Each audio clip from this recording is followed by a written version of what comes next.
I'm Tim Brown. I'm director of the Western Regional Climate Center here at the Desert Research Institute.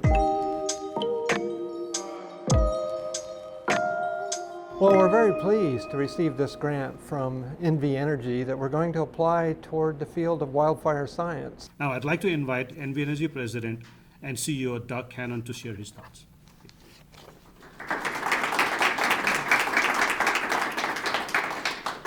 We're honored to get to partner with DRI. DRI plays such an important role in tackling many of the environmental challenges that we really face as a state and helping us understand how we really have a sustainable future. And so we are honored today to be able to present a grant from the NV Energy Foundation of $150,000 to help fund this research and ensure that we do have tools as we go forward to make the best decisions for the state of Nevada, to ensure we're protecting the communities of Nevada and ensuring we have a bright future and sustain those beautiful forests and those beautiful wildlands that we all so much enjoy. I'm not sure where to look, so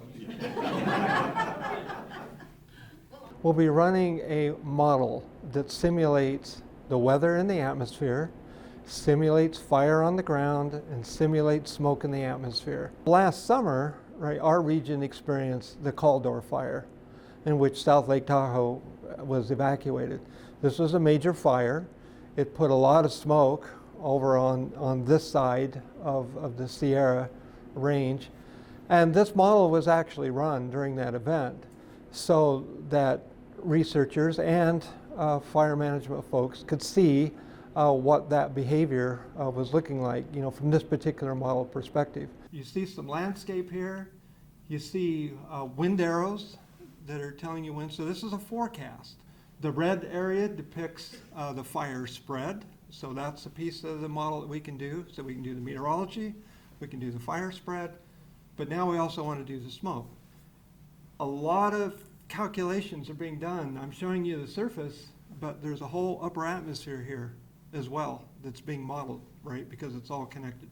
So we got to connect the land, we got to connect the air, and we got to connect the fire. And that's what we're working on here. The system has been tested on a number of fires. We've also run it in other prescribed fire situations. This is really nice to be able to do this because we can link all of these pieces together and be able to look forward in time, like a few hours or over a few days, to see how that fire spread, what that might look like, to see how much smoke might be coming from the fire and where that smoke's going to go, because one of the key things of interest here is the extent that smoke might impact communities.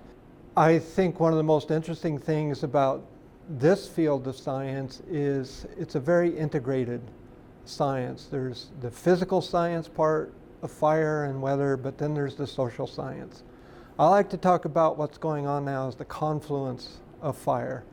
It's the combination of climate, it's the combination of the vegetation, it's the combination of the people, but people are responsible for all of these things. It also helps in what I do that I appreciate and actually like the social science as much as the physical science. You will hear the phrase hard science applied to fields of physics and chemistry and it's like, but to me that's not the hard science. The hard science is working with people. There is a future where those worlds blend more and more.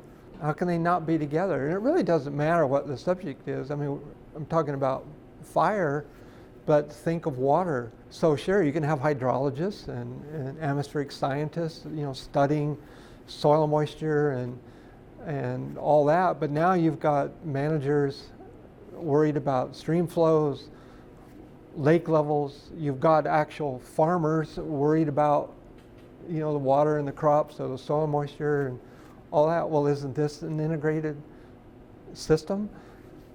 Researchers aspire to being in the journal Science or Nature or the Proceedings of the National Academy of Science, and like I say, that's great. But for me, it's how it's used, who's using it, and how it's used. That's what I feel good about.